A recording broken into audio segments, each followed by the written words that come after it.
வணக்கம் வியூவர்ஸ். ஸ்ரீமத் பாகவதம்.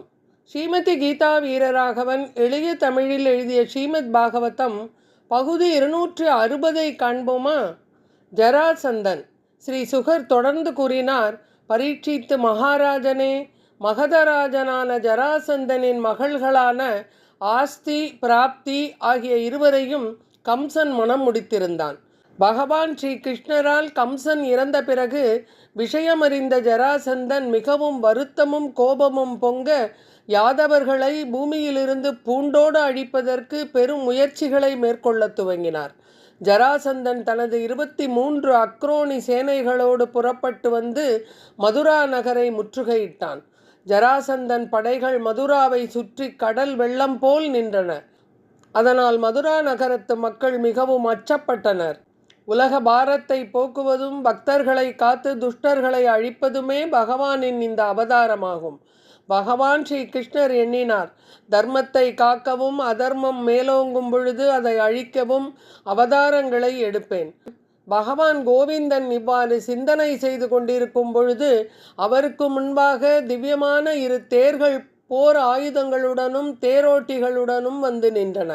பகவான் ஸ்ரீ கிருஷ்ணர் பலராமரிடம் பின்வருமாறு கூறினார், மரியாதைக்குரிய சகோதரரே, யாதவ வம்சத்தவர்களுக்கு ஏற்பட்ட ஆபத்துக்களை பாருங்கள். இந்த ஆபத்துக்களை அழிப்பதற்கு இதோ தேரோடு ஆயுதங்களும் வந்துவிட்டன. இந்த தேரில் ஏறி எதிரிகளை கொல்லுங்கள். துன்பத்திலிருந்து மக்களை காப்பாற்றுங்கள். பகவான் ஸ்ரீ கிருஷ்ணர் தன் சகோதரரை இவ்வாறு அழைத்த பின் இருவரும் கவசமணிந்து தேரின் மீது தங்களுடைய ஜொலிக்கும் ஆயுதங்களை காட்டியபடி தங்கள் தேர்களை ஓட்டிக்கொண்டு நகரத்தை விட்டு வெளியேறினர். ஸ்ரீ கிருஷ்ணரின் சாரதியாக தாருகர் தேரை செலுத்தி வந்தார். பகவான் ஸ்ரீ கிருஷ்ணர் தமது சங்கை ஊதினார்.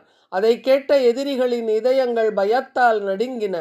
ஜராசந்தன் இவ்விருவரையும் பார்த்து, கிருஷ்ணா, நீ மனிதரில் கடைப்பட்டவன். சாதாரண ஒரு சிறுவனுடன் போரிடுவது எனக்கு அவமானத்தை ஏற்படுத்தும். உன் உறவினர்களை கொன்ற கொலைகாரனே, இங்கிருந்து போய்விடு. நான் உன்னுடன் போரிட மாட்டேன். பலராமா, உன்னால் முடியும் என்று நீ நினைத்தால் தைரியத்தை வரவழைத்து கொண்டு என்னுடன் போரிடு. நான் உன்னை யமலோகத்திற்கு அனுப்புவேன் என்றான். பகவான் ஸ்ரீ கிருஷ்ணர் கூறினார், ஜராசந்தனே, உண்மையான வீரர்கள் தற்பெருமை கொள்ள மாட்டார்கள். தங்களுடைய வீரத்தையே செயலில் காட்டுவார்கள். மனக்கவலையில் இருந்து கொண்டு நீ பேசும் இந்த வார்த்தைகளை நாங்கள் முக்கியமாக எடுத்துக்கொள்வதில்லை என்றார். ஸ்ரீ சுகர் கூறினார், கிருஷ்ணரின் இவ்வார்த்தைகளை கேட்டு ஜராசந்தன் கோபத்தோடு படைகளால் இருவரையும் சுற்றி வளைத்தான். மதுரா நகரத்து மக்களும் மற்றும் நகர மாடங்களிலிருந்து இந்த போரை பார்த்த பெண்களும் ஜராசந்தனின் கடல் போன்ற படைகளை பார்த்து அவற்றுக்கு நடுவில் கிருஷ்ணர் மற்றும் பலராமரின் தேர்களை காண முடியாதது போகவே மனம் கலங்கினர்.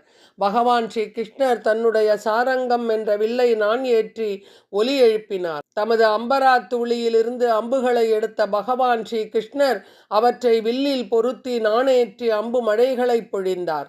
பகவானால் விடப்பட்ட அம்புகள் கொழுந்துவிட்டு ஒரு தீவட்டத்தை போல் சுழன்றன. ஜராசந்தனின் 4 வகை படைகளும் அழிந்தன. போர்க்களத்தில் எங்கு பார்த்தாலும் குவியல் குவியலாக இறந்தவர்கள் கிடந்தனர். ஆங்காங்கே இரத்தம் தேங்கி இருந்தது. ஜராசந்தனுடைய 23 அக்ரோனி படைகளும் அழிந்தன. பலராமரும் தமது கையில் இருந்த கலப்பையால் தன்னை எதிர்த்தவர்களை எல்லாம் அழித்தார். கிருஷ்ணர் படைத்தல், காத்தல் மற்றும் அழித்தல் ஆகிய செயல்களை விளையாட்டாக செய்தார். எதிரிகளின் சேனையை கொல்வது அதிசயமல்ல. ஆனாலும் மனித அவதாரத்திற்கேற்ப அவர் செயல்பட்டார். ஜராசந்தன் தனது படைகளை இழந்து, தன்னுடைய தேரை இழந்து, ஆயுதங்களை இழந்து பரிதாபமாக நின்றான். அந்த சமயத்தில் சிங்கம் சிங்கத்தை பிடிப்பது போல் மகாபலசாலியான அவனை பகவான் பலராமர் பலவந்தமாக பிடித்தார். பல எதிரிகளை கொன்ற ஜராசந்தனை வருண பாசத்தாலும் கயிற்றாலும் கட்டத் துவங்கினார். ஆனால் பகவான் கோவிந்தனுக்கு ஜராசந்தனால் நிறைவேற்றப்பட வேண்டிய இன்னொரு காரியமும் இருந்ததால் அவனை விடுதலை செய்யச் சொன்னார். ஜராசந்தன் வெட்கத்தால் தலை கவிழ்ந்து நின்றான்.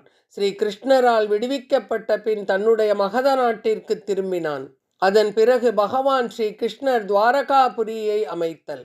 பகவான் கோவிந்தன் தமது சொந்த படைகளுக்கு எந்தவித துன்பமும் ஏற்படாமல் கடல் போன்ற எதிரிகளின் சேனைகளை கடந்தார்.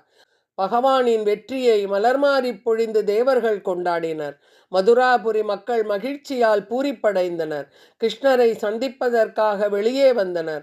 அனைவரும் ஆடிப்பாடி மகிழ்ச்சியை வெளிப்படுத்தினர். பகவான் ஸ்ரீ கிருஷ்ணரும் பலராமரும் மதுராவிற்குள் நுழையும் பொழுது சங்குகள், துந்துபிகள், பேரிகைகள், முரசுகள் முழங்கின. அனைத்து வாத்தியங்களும் வாசிக்கப்பட்டன. மதுரா நகரத்து மக்கள் தோரணங்களாலும் கொடிகளாலும் வீதிகளை அலங்கரித்தனர். போர்க்களத்தில் மரணமடைந்த வீரர்களின் எண்ணற்ற ஆபரணங்களை பகவான் ஸ்ரீ கிருஷ்ணர் உக்கிரசேன மகாராஜாவிடம் ஒப்படைத்தார். மகத நாட்டு மன்னன் இதே முறையில் 17 தடவைகள் பகவான் ஸ்ரீ கிருஷ்ணருடன் போருக்கு வந்து தோல்வியை சந்தித்தான். 18வது முறையாக யுத்தம் நிகழும் போகும் சமயத்தில் நாரதரால் அனுப்பப்பட்ட காலயவனன் என்ற மிலேச்ச வீரன் யுத்தகளத்தில் தோன்றினான். தன்னுடன் போரிட தகுந்த ஒரு மனிதனை இதுவரை பார்த்திராத காலயவனன் விருஷ்ணிகள் தனக்கு சமமானவர்கள் என்று கேள்விப்பட்டு 3 கோடி வீரர்களுடன் மதுராபுரிக்கு சென்று நகரை முற்றுகையிட்டான்.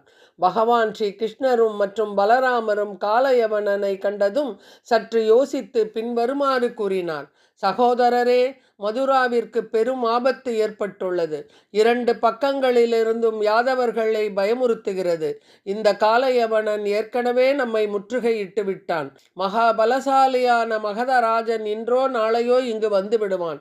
காலயவனனுடன் யுத்தம் செய்வதில் நாம் இருவரும் மும்முரமாக ஈடுபட்டிருக்கும் பொழுது மிகவும் பலசாலியான ஜராசந்தன் வந்தால் நம் மதுராபுரி மக்களை அவன் கொன்றுவிடக்கூடும், அல்லது அவனுடைய தலைநகருக்கு அவர்களை கொண்டு போகக்கூடும்.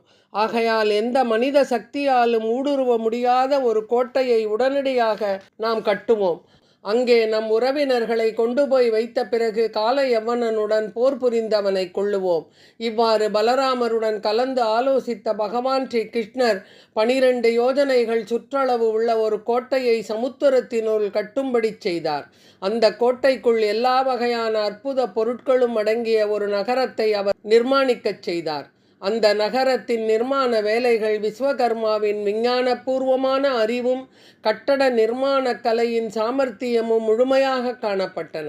துவாரகாவின் அழகு, மரங்கள் அடர்ந்த பெருஞ்சாலைகளும் கடைவீதிகளும் மற்றும் முற்றங்களும் பரந்த நிலப்பரப்பில் அமைக்கப்பட்டு இருந்தன.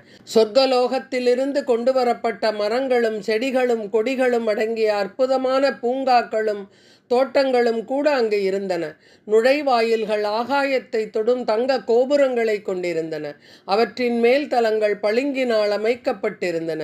வீடுகள் தங்க கலசங்களாலும் இரத்தினங்கள் பதிக்கப்பட்ட கூரைகளாலும் அலங்கரிக்கப்பட்டிருந்தன.